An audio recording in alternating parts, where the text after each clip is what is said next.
The next train to Aghan is approaching. Please allow passengers off the train first and mind the gap between the train and the platform. Metro train ng Saudi. Tingnan nyo. Nakakainday. Ang ganda. At saka, ang ganda ng mga ano nila, yung mga staff nila. Approachable masyado. Oops, di ka lang. Sinabi na yung train. Diyan ako sasakay. الوجهة هي الدار البيضاء. Ganda, approachable ng mga staff Destination nila. Tsaka kung hindi mo alam, magtanong ka lang sa kanila. Tuturuan ka talaga kung saan. يرجى الانتباه. يمنع تناول الأطعمة والمشروبات في وسائل النقل العام.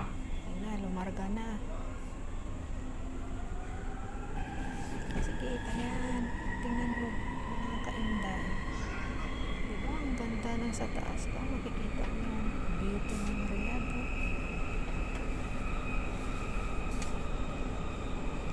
Ang bilis ng takbo niyan. Parang sasabihin ko nga sana sa driver, stop! Para! Joke lang. Tapos dyan guys, yung sinakyan ko ngayon mga kainday is Blue Lane. Bumaba ako sa National Museum na station, pagkatapos nag-transfer ako sa Green Line.